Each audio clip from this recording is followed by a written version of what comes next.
Բարև ձեզ հարգելի հայրենակիցներ, ուղիղ եթերում Նոյան Տապանն է, տաղավարում հյուրընկալել եմ փաստաբան Տիգրան Հայրապետյանին։ Բարև ձեզ, պարոն Հայրապետյան, շնորհակալ եմ Նոյան Տապանի հրավերն ընդունելու համար։ Պարոն Հայրապետյան, Նիկոլ Փաշինյանը Արդարադատության նախարարության կողմից կազմակերպած արդարադատությունը որպես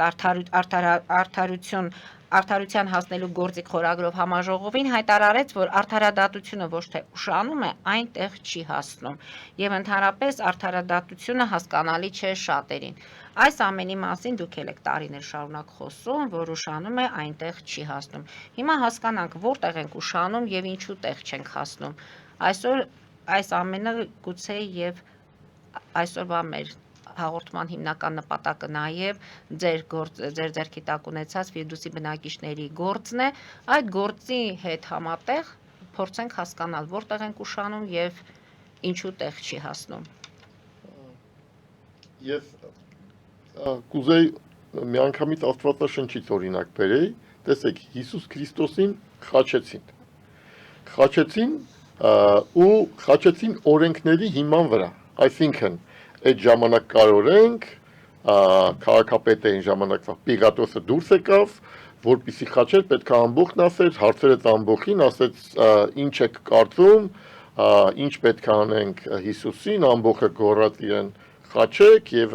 մի քանի անգամ փորձեց անգամ Պիղատոսը չէր ուզում, ինքը չէր ուզում Հիսուսին խաչել, ամեն ինչ արեց, որ ուղղակի ամբողջը այդպես չասի, բայց քանի որ կարորենք ամբողջն ասես պետք է խաչես, ինքը խաչեց։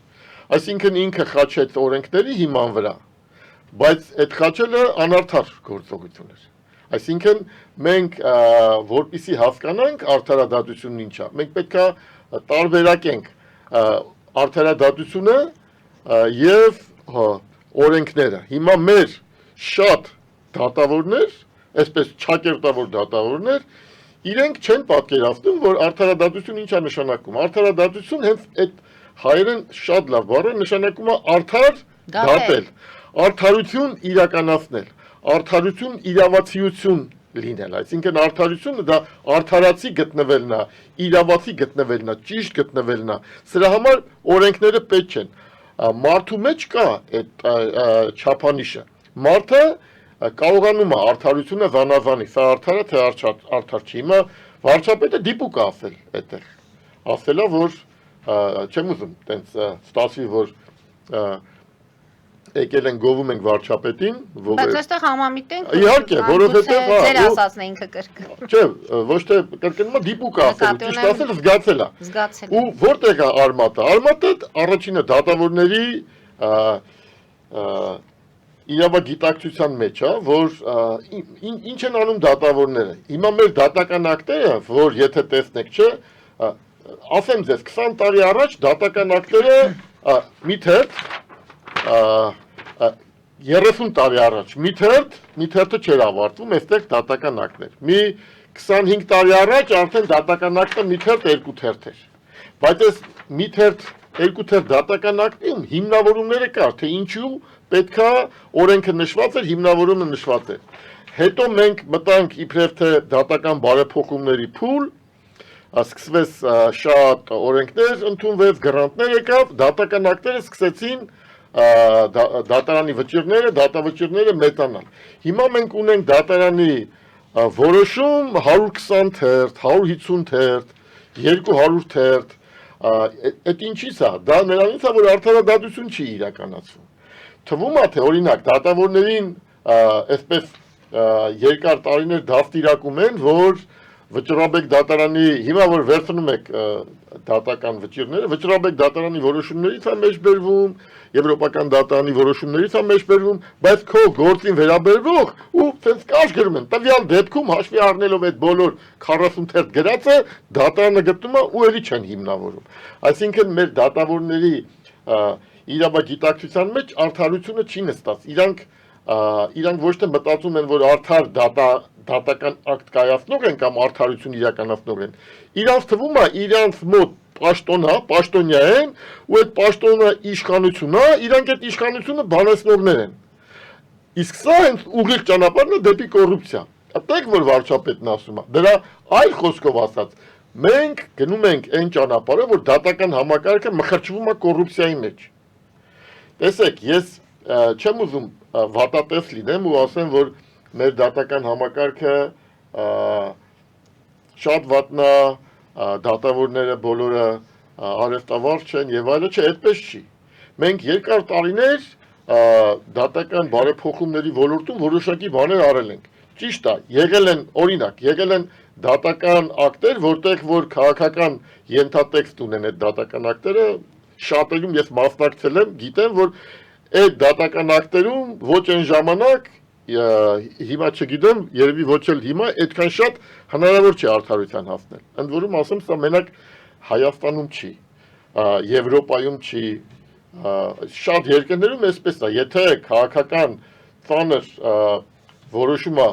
կամ հարց է քննվում, այդ դատական ակտերը դժվար է անկախ լինել, անաչառ լինել։ Դե հարցը դրան չի վերաբերում։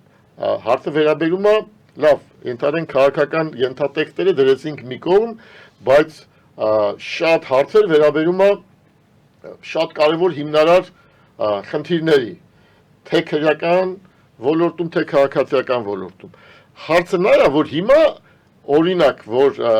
քաղաքացիական դատաքննությունում հիմնական վեճի առարկան ըստ էության գումարի վերաբերյալ վեճն է։ Դատարանը պետք է այդ գումարի հետ կապված իր դիրքորոշումը կամ տունա դա կամ սեփականությունն է կամ ինչ-որ մեկը արժեքը ամեն ինչ հանգում է սրան։ Հիմա սրա հետ կապված հիմա ինչպեսի փուլում են դատավորներին թվում է իրենք իշխանություն ունեն, դատական իշխանություն ունեն, իրենք կարող են իրենք որոշել այս գործի ելքը։ Մինչդեռ արդարությունը դա մի բան է, որ դրված է մարդու մեջ ու եվրոպական դատարանը շատ որոշումներ ունի, վճիռներ ունի, որտեղ ասում է, որ արդարությունը, արդար դատական քննությունը պետք է երկու բան ասում, անկողմնակալ, անաչառ դատական ակտ պետք է կայացվի, ու ինքը ասում է, այդ անկողմնակալությունը, անաչառությունը պետք է անկողմնակալ դիտորդի տեսանկյունից տեսանելի լինի։ Այսինքն բերենք 4 հոգի, ովքեր գործի հետ կապ չունեն, ու նստենք դատավարություն լինի, այդ 4-ը պետք է ասեն, դատավորը ինչ վճիռ պետք է կայացնի։ Այսինքն, եթե 4-ը միաձայն կամ 4 չեն, 40 են, եթե 40-ն ասում են միաբերան, որ դատավորը պետք է այս որոշումը կայացնի, աշխարհի 10 ամենախելացի իրավաբանները չեն կարող անենց հիմնավորել, կարող են հիմնավորումներ բերել, բայց իրանք, եթե ուրիշ դատական ակտ կայացնեցին, դա արդար դատական ակտ չի լինելու։ Սրա համար է ասում պարոն վարչապետը, որ տեսանելի է, որ բացահայտ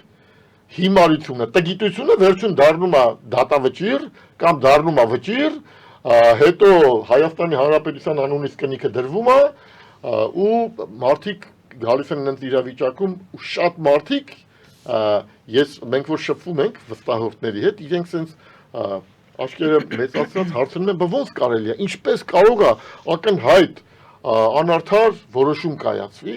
այո դրա համար, որովհետև դատավորները, հիմնական դատավորները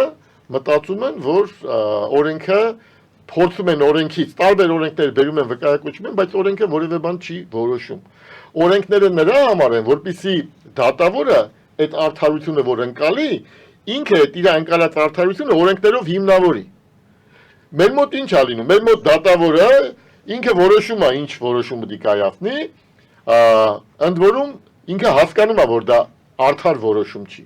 Ինքը հասկանում է, որ ինքը այստեղ կողմնակալ որոշում է կայացնում ու ինքը փորձում է օրենքներ վկայակոչել ու քանի որ մեր օրենսդրությունը բավականին լավ օրենսդրություն է։ Ու քանի որ չի կարողանում երկար դատական ակտեր են գրում, sense գրում են 120 ու մի քիչ էլ բարդացնում են տերմինոլոգիաները, բերում են սահմանարական դատարանի որոշումներ, վճռաբեկ դատարանի, այնպես վճռաբեկ դատարանը ժամանակին աստված տվել է չի խնայել նույն իրավիճակի վերաբերյալ 4 տարբեր որոշում ունի, որովհետև այն ժամանակ այդպես էր, իրավիճակը այդպես էր պահանջում կամ կներեք, կլիենտը այդպես էր պահանջում, տես որոշում էր կայացնում, դրա մասին ժամանակին խոսել են, որ այդ զոնալ դատավորներ եւ այլն վճռաբեկ դատարանին։ Հիմա իրավիճակը սա է։ Հիմա մեր գործով հենց այս նույն հանգամանքին ենք եկել։ Մեր գործով դատավորը ակնհայտ անարդար դատական ակտ է կայացել։ Բոլորի համար ակնհայտ անարդար, ակնհայտ անհիմն դատական ակտ է կայացել։ Տեսեք, մեր օրենսդրությունը, որ ասում եմ լավն է, հետևյալն է։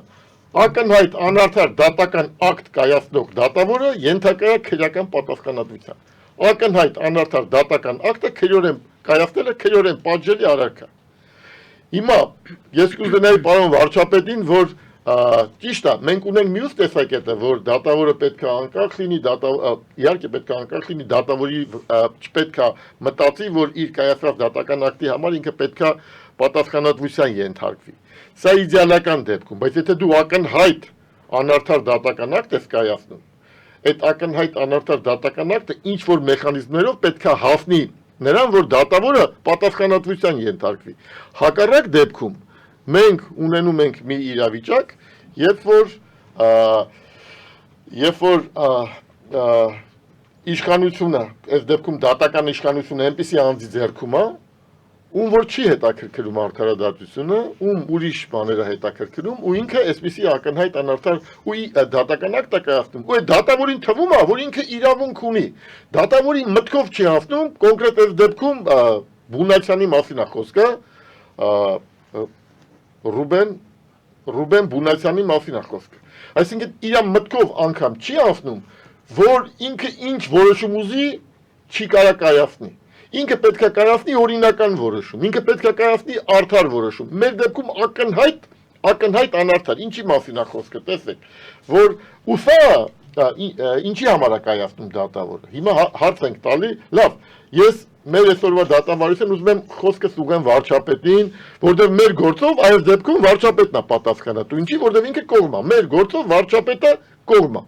Այսինքն Հայաստանի Հանրապետության կառավարությունը մեր գործով դատավարական կողմ է։ Հիմա այդ գործով պատկերացնում եք Հայաստանի Հանրապետության կառավարությունը դատավարական կողմ է,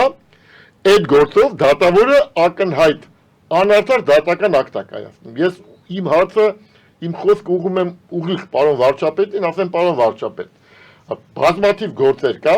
որտեղ Հայաստանի Հանրապետությունը կողմ է, դատավարական կողմ է։ Այդ գոնե այդ գործերը, որ Հայաստանի Հանրապետության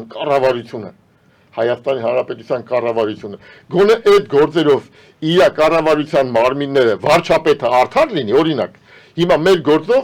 Ֆիրդուսի խնդիրն է, հետևյալն է Ֆիրդուսի խնդիրը, որ Ֆիրդուսի հետ մեր գրեթե բոլոր տները քանդվել են, Ֆիրդուսի այդ տան հասցեում բնակվում է 6-7 ընտանիք։ Շենքը 2 հարկանի շենք է, որտեղ բնակվում է 7 ընտանիք, ու այդ ընտանիքներին արդարադատության նախարարության փորձագետներն եկել են գույքը գնահատել են, մի քառակուսի մետր շինության համար տալիս են $196։ Այս անարդար գործը մենք սկսել ենք արդեն 2-րդ տարին է, 3-րդ տարին է, ու մի քանի անգամ ես էլ որերորդ անգամ դիմում ենք պարոն վարչապետին, ու ինչի համար, որտեղ դիմում ենք, որ դատավորի վրա ճնշումներ չլինի։ Սա 3-րդ անգամ է, որ դիմում ենք, ասում ենք դատավորի վրա կա ճնշումներ։ Այն առաջի դատավորը ձեռքերը դողում էր այսպես, որ ինքը դատական ակտ էր կայացնում, մենք հասկանում ենք, որ ցանկացած անձի կարելի է բերել այնպիսի իրավիճակի, այնպիսի, չգիտեմ, պատվեր տալ, որ այդ դատավորը վախենա, պատվերը չկատարելու դեպքում ինքը լուրջ խնդիրներ ունենա։ Այդ դատավորը Հովակիմյանը հենց այդպիսի դատավոր է, որ ինքը հրաժարվեց դատական, նետեց, ասեց հրաժարվում եմ արդարադատություն իրական, այդպես էլ ասեց գնացեք և վճիռը հրապարակեմ։ Դատավորին մենք դիմեցինք, խնդրեցինք, ասեցինք խնդրում ենք պարզեք, ով է կանգնած այս ամեն ինչի հետևում։ Փոխանակ պարզեն, գտնեն այդ անձին, որ դատավորին ճնշում է, դատավորին պատասխանատվության ենթարկեցին, տեղափոխեցին Երևանից, տեղափոխեցին Սյունիքի մարզ, ինչ որտեղ դատարան։ Այսինքն պարզ է, չէ, որ իրան գիտեին, այդ դեպքում մեր խոսքը ում որ ուղղված է, իրան գիտեն ով է կանգնած սրա հետևում։ Ով է պատվեր տվել այդ դատավորին, որ այսպես վախից եկավ ուրիշ դատավորին։ Ուրիշ դատավորը բացահայտ անարդար դատական ակտ կայացրեց, Արմինե Սաֆարյան։ Այդպիսի դատական ակտ հնարավոր չէ, մոտավորապես հետևյալը ասեց, օրենքը վերցրեց, բացահայտ սխալ կիրառեց, թողնենք իրավաբանությունը, հասկանալի լեզվով ասենք, այդ 15 հոգին, որ այդտեղ ապրել են, ծնվել են, մեծացել են, ապրել են, այդտեղ հաշվառված են, մի մասը այդտեղ սեփականատեր է, ու վերաքննիչ դատարանը, երբ որ մեր օգտին, այդ 15 հոգու օգտին իրանց բողոքները բավարարեց, այս Արմինե Սաֆարյան դատավորն ասեց, որ այս վեճը չի առնչվում իրենց իրավունքներին, ու այս 15 հոգուն հանեց գործի կողմ լինելուց մի հոգի թողեց կողմ, այդ մի հոգու դեմ, որովհետև այդ մի հոգուն $200-ից ավել էր փոխհատուցում տվել։ Իսկ այն մյուս 14-ին, չգիտեմ ով է ասել, որ $196 ես դու, երբ որ Զիբիլյանոցի մոտ շենքի մի քառակուսի մետրը $1000 է, Սովետաշենում Զիբիլյանոցի մոտ ամենաէժան տունը 5 հարկանի շենքում $1000 դու նորակ հրապարակին կպած տարածքում, որ ամուր քարի շենք, եզրակացություն ունենք, որ եւս 2 հարկ հնարավոր է այդտեղ կառուցել։ Հիմա ու փաստորեն այդ 196 հանեցին բոլորին ու ասեցին անարդարությունը ավարտվեց։ Ինչի, որտեղ այս մարդիկ էլ կողմ չեն։ Պատկերացնում եք ինչ հասել ենք ինչտեղ։ Հիմա հետո մենք իրավաբար դիմեցինք այդ սեփականատերից մեկի անունով ում որ հանել էին, դիմեցինք դատարան, դատարանը իր գործը ընդունեց վարույթ, այդ որ հանել էին, դատարանն ասեց, լավ էլ ինքը սեփականատերը իր իրավունքները խախտվել են, մի հատ էլ արգելեց, նույն Բունացյանը շատ արդար դատական ակտ կայացեց սկզբում, հայցադիում ընդունեց վարույթ, ասեց այո այս գործը պետք է քննվի դատարանում, սա կարևոր գործ է, սա վերաբերում է կառավարությանը կողմ ներգրավեց, քաղաքապետարանին կողմ ներգրավեց, այդ 14 այլ անձանց կողմ ներգրավեց ու ասեց, որ գործը պետք է քննվի, մի հատ էլ արգելեց, հայցի ապահովում կիրառեց, ասեց արգելում են որևէ մեկը տը շինարարություն իրականացնի։ Ու դատարանի որոշում ունեցանք, որ շինարարությունը արգելել։ Իրենք փորձեցին իրանց ամբողջ կապերով, որ այդ հայցի ապահովումը վերացնեն, շինարարության արգելքը վերացնեն։ Բախներս բերեց լավ դատավորի մոտ ընկավ, այդ պահին Բունացյանը արձակուրդի մեջ էր, Շահնազարյանի մոտ ընկավ, Շահնազարյանը պահեց այդ որոշումը, իրանք ձեռքերը քաշեցին։ Շահնազարյանը հաստատեց, որ հայցի ապահովում պետք է կիրառվի։ Հետո ինչ որ բան փոխվեց, այս նույն դատավոր Բունացյանը հիմա երեք մենք գնացել ենք դատական նիստի, թուրիմացություն էր տեղի ունեցել, սեփականատերից մեկին, այդ 14-ից 5 սեփականատեր են, 9 գույքային իրավունքներ ունեցող։ Մի հոգի սխալմամբ չենք ներգրավել իրեն կողմ։ Բունացյանը հիմա ինքը դիմել է, ասում էր խնդրում եմ ինձ էլ կողմ ներգրավել, որտեղ ես էլ եմ սեփականատեր, իմ իրավունքները, քանի որ Բունացյանի առաջ պահանջ էր դրվել, որ ամեն կերպ պետք է ավարտվի դատական ակտը, ամեն գնով։ Բունացյանը հրաժարվում է ընդունել այս անձին, ասում ենք ախր հարգելի պարոն Բունացյան, դուք հայցադիում ընդունել եք վարույթ,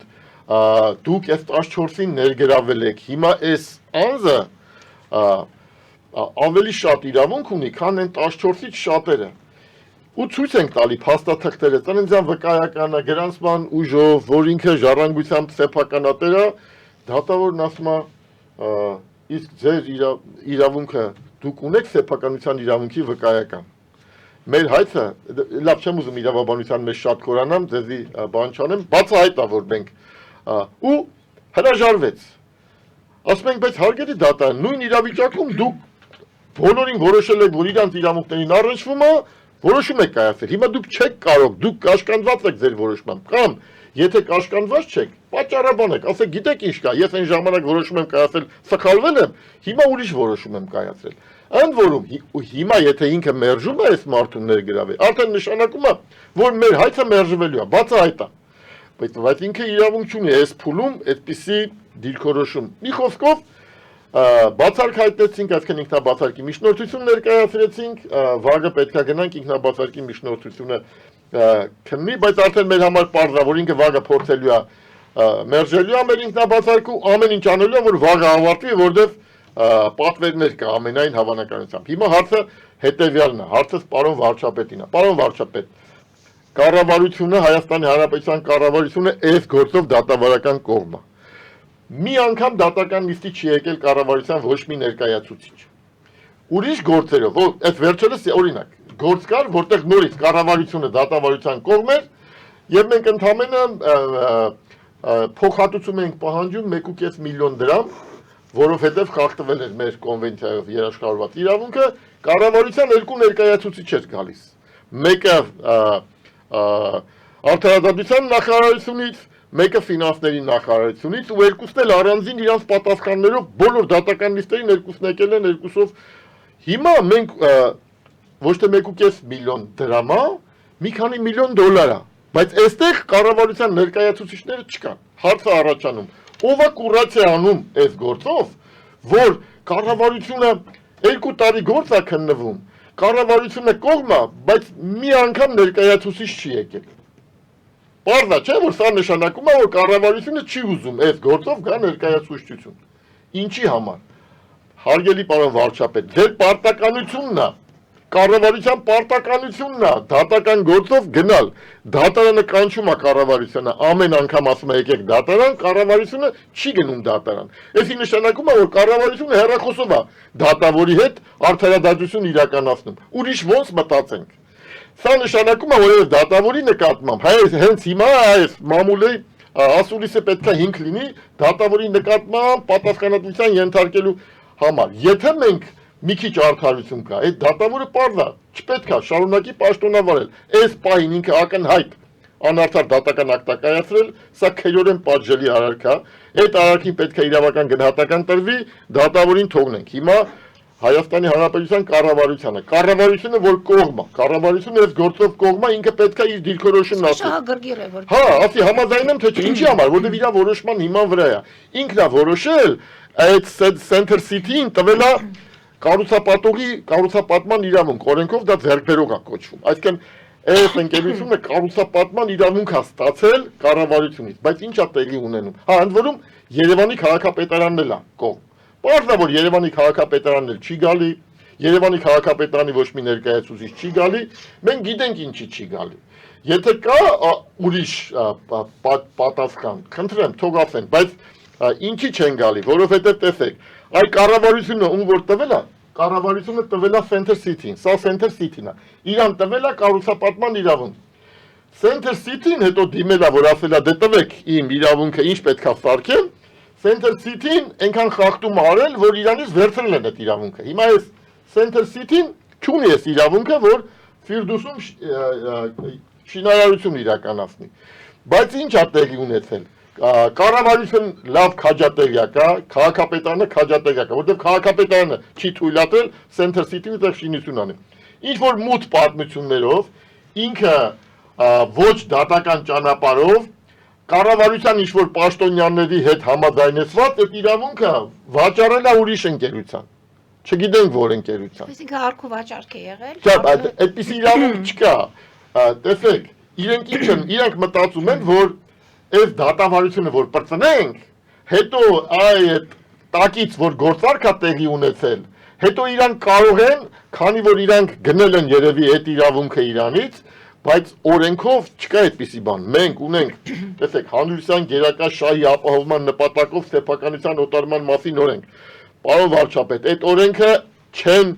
իմանում թե կառավարությունն, թե քաղաքապետարանը, չեն կարդում ուղղակի։ Իրանք իրավաբանները բազմաթիվ անգամ եկել են ուրիշ գործերով իրավաբանները տեղյակ չեն այս օրենքից։ Այդ օրենքում ուղիղ գրած է, որ կառուցապատում կարող է իրականացնի միայն այն անձը, որ կառավարությունը տվել է։ Այսինքն այս City Center-ը մենակ ինքը կարող է Ֆիրդուսիում շինարարություն իրականացնի, բայց այդ ներքին առու վաճառքով եւ այլն կոռուպցիան բայլ ոնց է լինում։ Եթե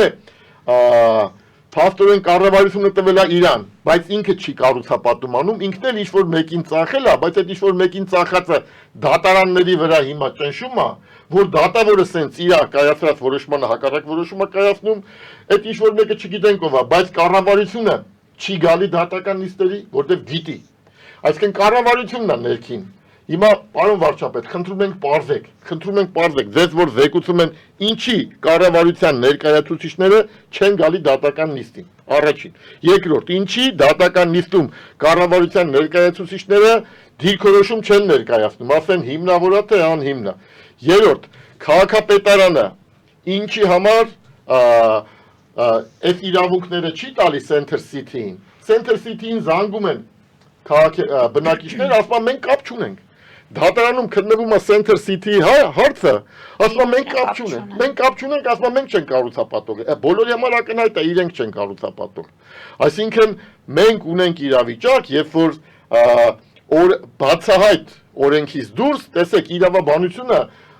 մեր այդ որ հարգարժան վարչապետն ասում է, «Էդու մենք տեղ չենք հասնում», ինչի համար, որովհետև այս չակերտավոր օրենք իմացողներ կան, ոչ թե օրենք իմացողներ, օրենքը փողի վերածողներ, ես այսպես կասեմ։ Իրանք կանչում են, իրանք ասում են, այսպես չի, այնպես չի, այսպես չի, այնպես չի, բայց հետո գործը գնում է դատարան, դատավորն ասում է, ես չեմ անի սա։ Ինչի համար, որովհետև այդ զեկուցողները հիմա հետաքրքիր է, ով է ում զեկուցել, որ կառավարությունը չի գալի դատական նիստերի։ Լավ, բա ընդ որում մենք եթե հիշում եք առաջի անգամ ասեցինք, եթե այս հարցում կառավարությունը արդար լիներ, $600 միլիոն բյուջեն գումար էր մտնել։ $600 միլիոն այսօր Հայաստանի, այսօր ավելի շատ։ $600 միլիոն Հայաստանի օդի ջրի պես գումար է դա, որ 1000 բնակավար ունենք, որ կարող էր գնալ։ Որովհետև հետո որ իսկական կառուցապատողը Մարի ջան, իսկական կառուցապատողը $196 փոխարեն ինքը $20,000 է պատրաստ գնի։ Պատկերացնում եք, 100 անգամ ավել տալիս են $196։ Այս մեր այսօրվա Center City-ն իբր տալիս է ու դատարաններին օգտագործում են դատավորը իր արժանապատվությունը ոտնահարելու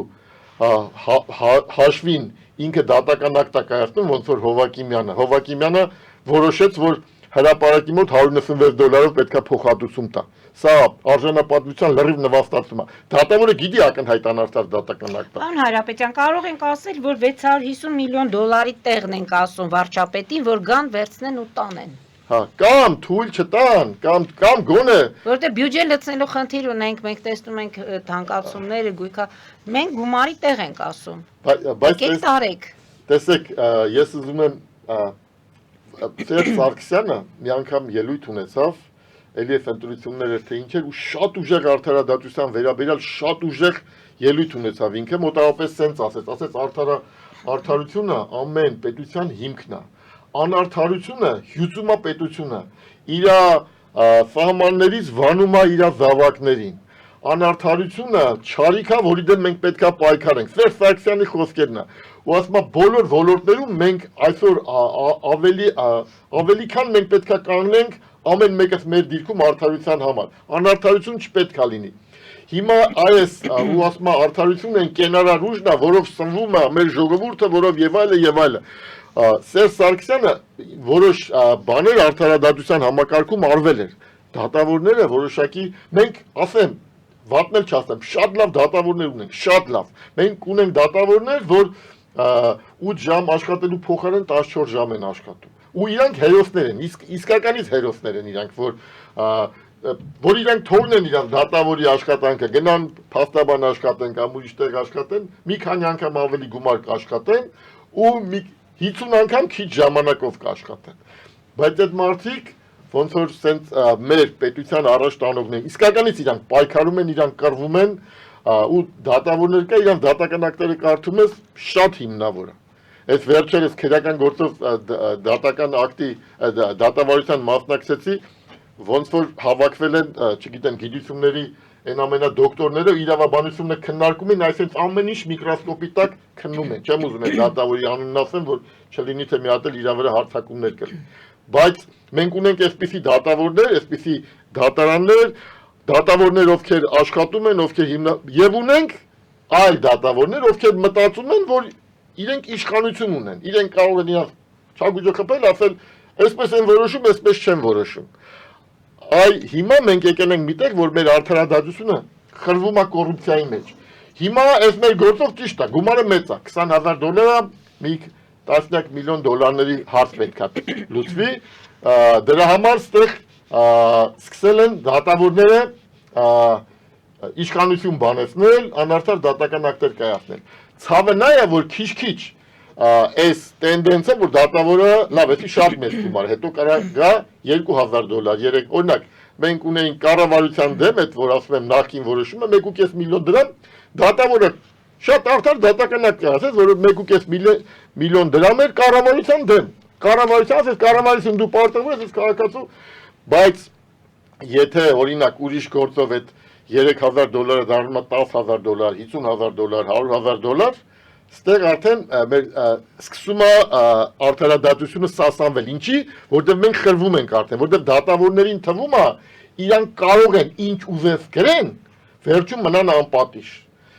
Դիմում ենք բարձրագույն դատական խորհրդին, բարձրագույն դատական խորհուրդը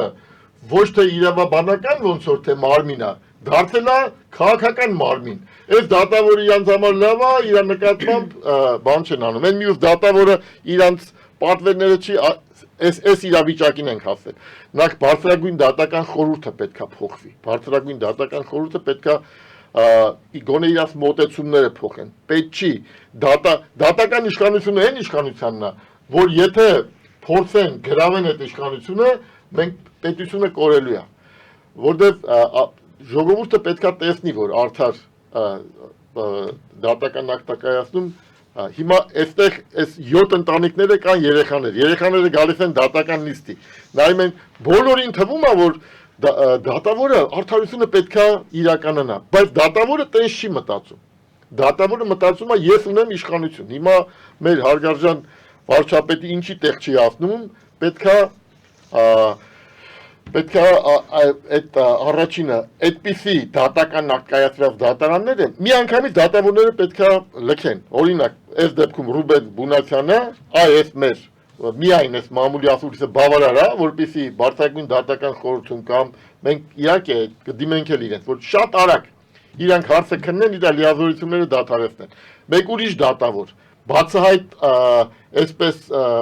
ակտակայացնում շատ արագ իր իրավունքները պետքա դադարեցվեն։ Բայց մեր մոտ իրավունքները դադարեցվում է ոչ թե դրա համար, չգիտեմ, այդ ձևական նկատառումները ինչի համար է երկար քննում եւ այլն, գործեր քննելը հասկացանք երկար քննելը, բայց ոչ մեկ չի ասում, ինչի է ակնհայտ անարդար դատական ակտ կայացնում։ Ինչու է 100%-ով սխալ դատական ակտ կայացնում։ Ընդ որում, պարոն Հայրապետյան, քանի որ մեր հարտակը բոլորի հետ համար հավասար է, եթե ձեր կողմից հնչեցված անունները կարող են այստեղ հակառակ փաստեր ներկայացնել, մենք պատրաստ ենք նաև իրենց լսելու։ Շատ լավ, համաձայն ենք։ Օրինակ, այնքան կուզենանք, որ կառավարությունից մեկը գասի, ինչի համար 10 դատական նիստի հրավիրումը դատարանը չես գալի։ Կամ նույն դատավորների մասին, որ հիմա խոսում եք։ Հա, կամ դատավորները գան, ասեն, գիտեք ինչ կա,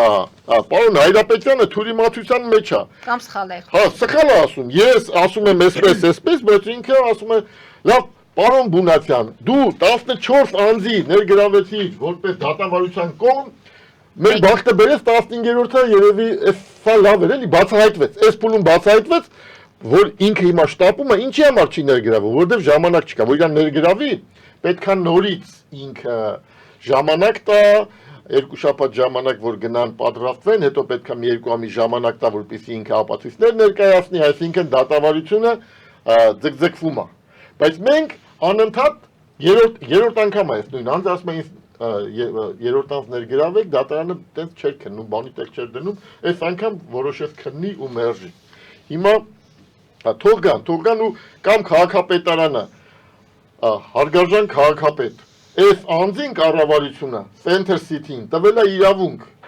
միլիոնավոր դոլարների, ինչ դա, տասնյակ հարյուրավոր միլիոն դոլարների ներդրում անի։ Դուք իրան իրավունք չեք տալի, ասում եք, որ դու վատ կազմակերպություն ես։ Դիմել ենք դատարան, կողմ եք, ինչի քաղաքապետարանի ներկայացուցիչը չի գալի դատական նիստերին։ Մենք գիտենք ինչի չի գալի, որովհետև իրանք պայմանավորվել են, տակից պայմանավորվել են։ Հիմա խնդրում ենք ուղղակի պարոն վարչապետ, վերջապես այս Ֆիրդուսի հարցը էլի ամեն ինչ կարելի է օրինական բազմաթիվ լուծումներ ունի սա։ Մենք ունենք օրենքը կարգավորում է իրավիճակներն ամեն ինչ պարզ է։ Պարզ է, չէ՞ որ $196 այդ երեխեքին, անչափահաս երեխեքին, որ գալիս են դատարան, ասես նայում են աչքերով դատավորին, $196 եթե իրենց տան, եթե այդ նույն տարածքում $6-7,000 կամ $4,000, ինքը ինչ, լավ այդ նույն տարածքում չէ։ Երևանի տարածքում $2,000-ից ավել չեն կարող իրանք այդ նմանատիպ կամ $1,500, էլ չեմ ասում, հրապարակը թողնեն գնան, լավ ապրեն ու բարաշենում, բայց $1,500 գոնե պետքա տակ։ Բայց ինչի համար գնան իրանք հրապարակը թողնեն, ինչի համար, որովհետև պարոն Ավինյանը որոշել է ինչ-որ մեկին կառուցապատման իրավունք տա ու ինքն էլ այդտեղ կոնկրետ տնտեսական շահ ունի։ Չգիտեմ, ես այդ հիպոթետիկ է,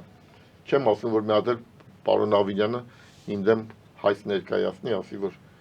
ձեր պարտություն եմ արել, բայց այդ դեպքում եկեք, խնդրում ենք, եկեք դատարան, ձեր դիրքորոշումն ասեք։ Մենք դատարանում ասում ենք, այս կազմակերպությունը իրավունք չունի, բայց դատարանը քննում է։ Պատկերացնեք, չկա այս կազմակերպությունը չկա,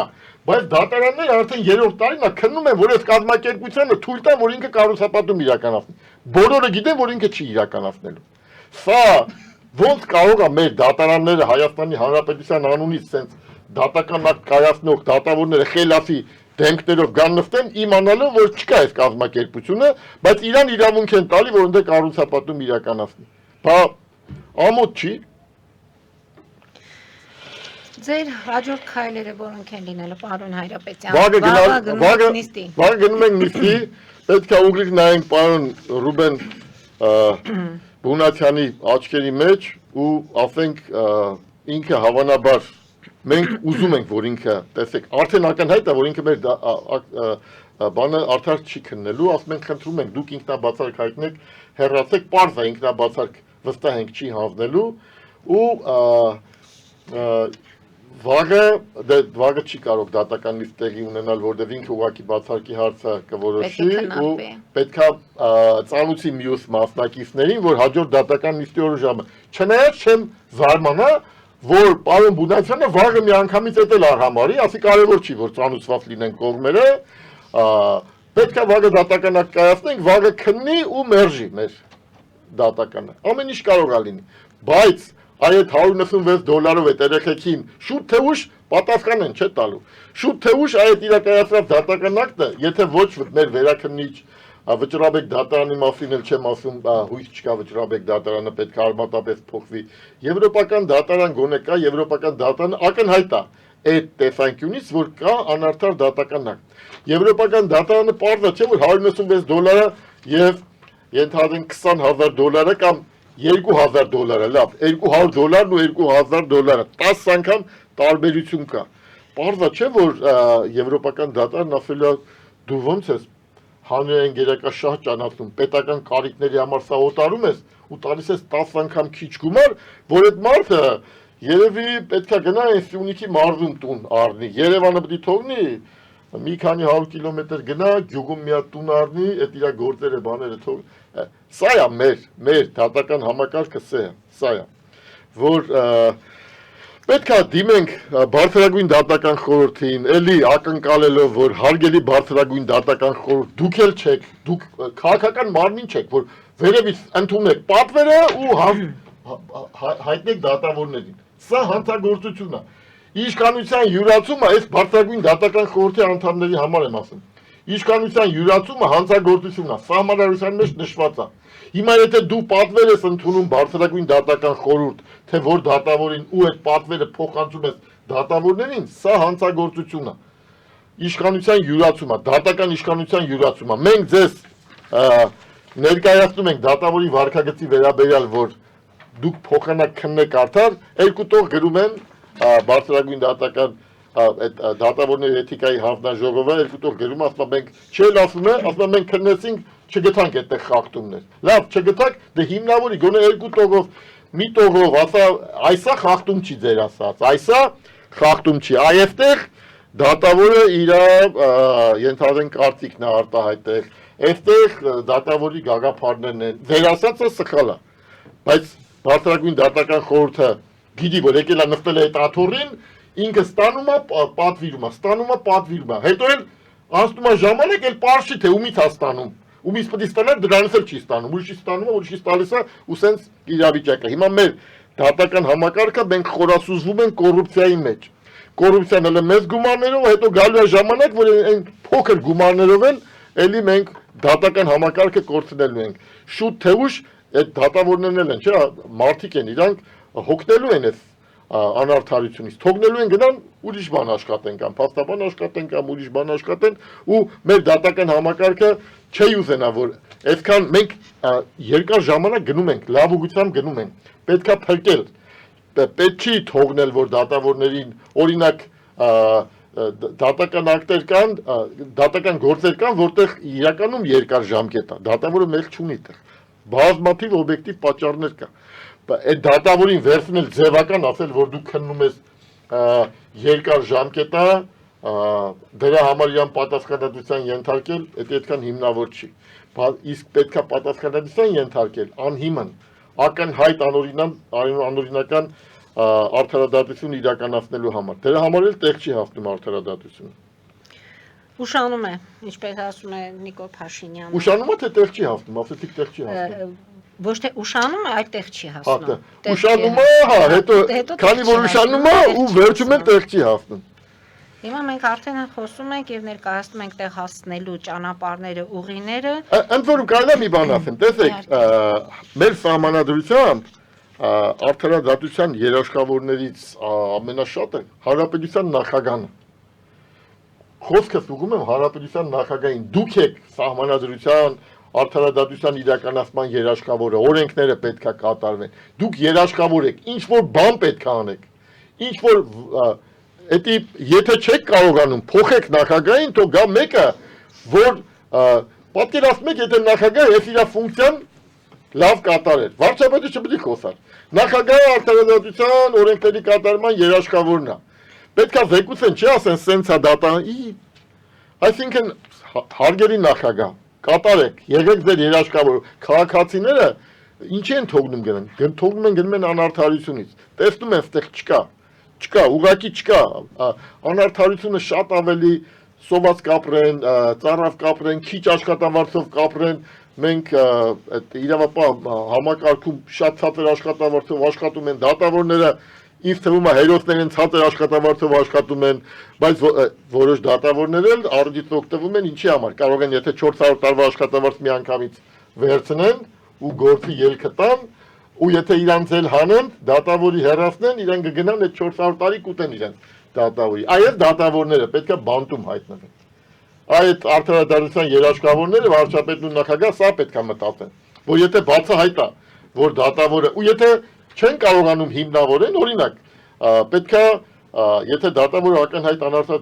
դատական ակտ է կայացրել ու դա հանցագործություն է, ինքը բանտում պետք է լինի, որ մյուս դատավորները հասկանան, չի կարելի բացահայտ սխալ դատական ակտ կայացնել, որ բանտում է հայտնվելու։ Իսկ չի կարելի մի խոսքով վերցնել, հետո որոշել, որ կգնամ, կապրեմ եւ այլն եւ այլն։ Մի խոսքով այսքանը խնդրում ենք ուղղակի մեր հույսը պարոն վարչապետն է, հարգելի վարչապետ, խոսքս ավարտում եմ Ֆիրդուսի այդ թագամասի այդ 7 բնակիչները, ում որ $196 փոխհատուցում են տվել, ում որ հələ դատարանները շարունակում են գործը քննել, ում որ այն մարդը որ կանգնած է նաև կառավարությունում, որ թույլ չի տալի, որ կառավարության կամ հանգատալի կառավարության որոշակի պատասխանատվությունները չգնան դատական նիստի, որ քաղաքապետարանում սենց համոզվածություն կա, ներքին պայմանավորվածություններ կա, այս քաղաքացիների հաշվին մի արեք դա։ Թող էլի տվեք ում որ ուզում եք տակ, բայց տակ շուկայական գնով, տվեք շուկայական գնով իրենց այդ քառակուսի մետրը, այս մարդիկ գնան, սարքեք ինչ ուզում եք սարքեք շատ ավելի լավ, շատ ավելի արագ սարքեք։ Օրենքները թող շատ խիստ լինի, թող 20 օրում այդ հարցը որոշվի, վտարեն բոլորին, եթե հանրային գերակաշահ, բայց տվեք շուկայական գին, ոչ թե տվեք $196 ու սենց տարիներով մի խոսքով։ Տարիներով գնում ենք արդարադատությունը տեղ չհասնի։ Հա, արդարադատությունը տեղ չի։ Իսկ ինչքան լավ կլինի, որ վաղը գնանք ենթադրենք, պարզվի, որ մեր դատավոր ինքնաբացար կհայտնել, հետագայում իմանանք, որ այդ կառուցապատողները հրաժարվել են, որտեղ ինքը չունի այդ իրավունքը։ Կառավարությունը նոր որոշում է կայացնում հանրային գերակաշահ ճանաչելու։ Կառավարությունն է, չի ինքնավ։ Կառավարությունը կարող է այդ նույն տարածքում ասի բան եմ անում, քանի որ Center City-ն, այս Center City-ն չունի այդ իրավունքը, ես վերցնում եմ իրանից նոր որոշում եմ կայացնում, որ սա հանրային գերակաշահ է։ Սա վերցնում ենք, տալիս ենք այդ կազմակերպությանը, որ պետք է այդտեղ անի։ Ու շատ օրինական է։ Այդ կազմակերպությունը օրենքով սահմանված կարգով 3 ամիս ժամանակ է, 3 ամսում կարող է գա սեփականատերին առաջարկություն ներկայացնի, ասի ես այսքան եմ առաջարկում, սեփականատերը եթե նայում են շուկայական արժեքը, գումարը վերցնում են, գնում են ուտեղ ավարտվում է, շինարարությունն ավարտվում է, մենք տարվա վերջին ունենում ենք այդտեղ լավ կառուցապատված Երևան։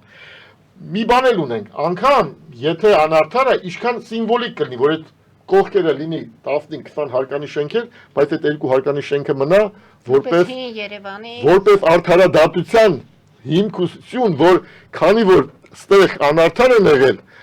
դատարանը մերժել է ու ամբողջը կառուցապատված է, բայց սա ցույց է տալի մեր արդարադատության ուժեղ, որ արդարադատությունը տեղ է հասել, որը շենքը չի կարելի քանդել։ Այդ դա կլինի մի հատ սիմվոլ, որ մենք կունենանք այսպիսի լավ պատմություն, որ քանի որ մեր փոքր երկիր ենք, բայց դատարաններն արդար են, մեր դատավորները լավն են, մեր դատավորները ճիշտ որոշում են կայացնում։ Օրենքները տենց ոչ թե գրում են շատի համար, այլ իրանք գտել են, քանի որ բացահայտ է այս դեպքում, այս շենքը պետքա մնա, ու այդ մարդիկ պետքա ապրեն այդտեղ։ Ու բոլոր մեր տուրիստներին կարող են դրա մասին ասել, ու մենք էլ կասենք, որ գնաց առաջ կոնկրետ Ֆիրդուսի այդ հանրապետության նրբանցք 8A հասցեում արդարադատությունը տեղը հասել։ Մենք էլ ժողովրդավար երկիր ենք։ Այո։ Շնորհակալություն եմ հայտնում պարոն Հայրապետյան, կարծում զարգացումներ կլինեն։ Մենք արդեն դրանց մասին հաջորդ հաղորդումների ժամանակ տեղյակ կպահենք։ Անպայման կգանք ձեզ նորից տեղյակ կպահենք, որովհետև հանրություններ, որտեղ նմանատիպ խնդիրներ ունեն շատ մարդիկ մեր հանրապետությունում։ Այո։ Ցավոք։ Առաջ ընկնելով ասեմ, պատրաստվում ենք, մտածում ենք դեռ այդ Վճռաբեկ դատարանի դատավորների 7 դատավորի նկատմամբ քրեական պատասխանատվության ենթարկելու դիմումով դիմենք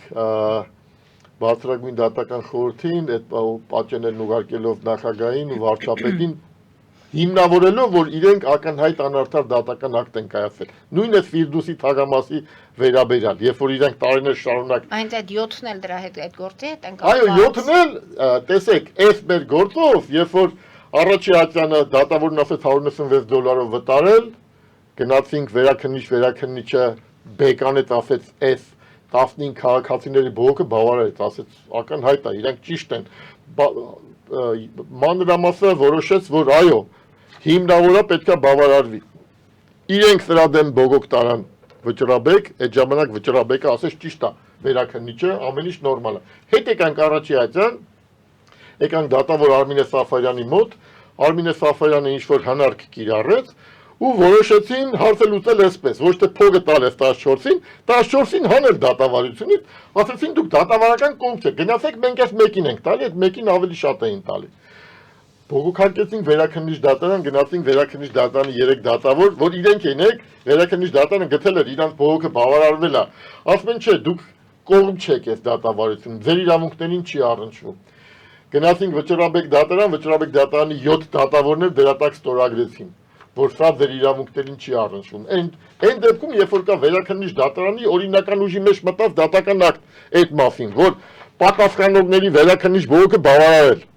Ակնհայտ է, չէ՞ որ պատասխանողների իրավունքներին առնչվում է, հələ իրանց բողոքն էլ բավարարվել է, եկանք Արմինե Սաֆարյանը ասեց, չէ, ձեր չի առնչվում։ Ստիպված եկանք այս անձը, որ ասեց 14 հոգի, թողեցինք այդտեղից, եկանք այս դատարան դիմեցինք։ Դատարանը Ռուբեն Բունացյանն ընդունեց վարույթ։ Ասեց լավ էլ առնչվում է, հայցի ապահովում կիրառեց այս նույն գործով։ Դատավարությունը գնաց Հայաստանի Հանրապետությունը քաղաքապետարանը երեգել եկավ ասեց չգիտեք ինչ, քեզի չի վերաբերում, բայց այն 14 հոգուն վերաբերում է։ Մեկ հոգուն մի հոգու չի վերաբերում, այսինքն, հա։ Թեև հիմքերը բոլորի համար ակնհայտ է, հիմա մենք դիմելու ենք, որ այդ Վճռաբեկ դատարանի այդ 7 դատավորները պետքա չպետքա պաշտոնավարեն։ Տեսեք, ուզում եմ եթերը օգտագործեմ կներեք, քանի որ թեմայի մեջ է 14 թվականին կամ 13 թվականին Մարդու իրավունքի պաշտպանը, այն ժամանակ Կարեն Անդրեասյանն էր, աղմկահարույց զեկույց հրապարակեց։ Զեկույցը հետևյալն էր, որ Վճռաբեկ դատարանը դատական համակարգը պահում է կոռուպցիայի մեջ, գին որոշեց $10,000-ից ասեց $50,000 գումար է վերցնում, կան զոնալ դատավորների ինստիտուտն է աշխատում, այսինքն ամեն Վճռաբեկ դատարանը դատավոր, զոնալ դատավոր էր, ինքը վերահսկում էր, այս ամեն ինչը հրապարակեց Կարեն Անդրեասյանը, բայց հրապարակեց այս զեկույցը շատ մեծ արձագանք գտա, որովհետև արևմուտքից ֆինանսավորվող այդտեղ 1200 դատական գործեր ուսումնասիրվել, Վճռաբեկ դատարանի, վերաքննիչ դատարանի, աշխատել էին 300-400 իրավաբաններ։ իրենց գործերը վերլուծության են ենթարկել, մոտ 1.5 տարի է զեկույցը պատրաստվում է։ Գիրք հրապարակվեց զեկույցի հետ կապված, բայց արդյունք չկա։ Վճռաբեկ դատանի նույն դատավորները մնացին իրենց պաշտոնին։ Հետո Կարեն Անդրեասյանն եկավ դարձավ Արդարադատության նախարար, ոչ մի բան չարեց։ Հետո դարձավ Բարձրագույն դատական խորհրդի ղեկավար, այդ ոչ մի բան չարեց։ Բայց լավ, դուք ու զեկույցը ամոթ չի, ժամանակին խիզախություն ունեցել է շատ լավ, ճիշտ է,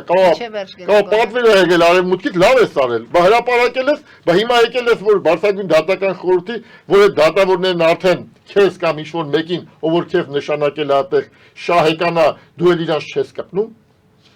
Բա մենք սենց բաներ ես պետք է պրծնենք, ոչ թե հայտարարություններ, այսենց կոնկրետ գործով հանրապետության նրբանցք 8A հասցեում $196, այսօր էլ այդտեղ կան երևի 7 անչափահաս երեխաներ, երկրորդ դասարան, երրորդ դասարան, չորրորդ դասարան, իրանց աչքերի որ նայում ես, չգիտես ինչ ասես։ Չգիտես ինչ ասես։ Ու այդ արդարադատությունը ուզում ենք հասնի տեղ Հանրապետության նրբանցք 8A-ի այդ քանդելու գործողությունը դադարի։ Եթե դա կարևոր է, շատ լավ թող նորից կառավարության որոշում լինի, թող պարոն Նիկոլ Փաշինյանը առանձին որոշում կայ, շատ նորմալ է, որոշում կայացնի, ասի ես տեղ պետք է 25 արգանի շենք սարքեմ, շատ լավ է, սարքեք, ընթացակարգերը պահեք, սարքեք, գումարը տվեք, սարքեք։ Հետևենք։ Շնորհակալություն, որ մենք ունենք մի տեղ, որտեղ կարող ենք գալ ու կարող ենք իրականում մեր խոսքը հասցնել ու այսինքն քիչ տեղերից է, որտեղ կարող ենք շնորհակալ ենք ձեզ։ Մենք էլ ենք շնորհակալ, որ մեզ վստահում եք, փորձենք լինել ձեր կողքին եւ առանց այս ինչ որ կտորների բաժանելու հաղորդումը, ինչպես տեսակ ուղիղ եթերը, այդպես էլ կտեղադրվի մեր YouTube-յան ալիքում եւ հուսանք, որ ինչ հույսով որ եկել եք այստեղ, որ այստեղից անպայման արձագանքները կլինեն եւ իրականում կլինեն։ Շնորհակալություն եմ հայտնում պարոն Հայրապետյան։ Հետևենք զարգացումներին, հարկ լինելու դեպքում նորից կհանդիպենք այս տաղավարում։ Հարգելի հայրենակիցներ, այսքանով ավարտում ենք, հետևեք զարգացումներին, մնացեք խաղաղությամբ։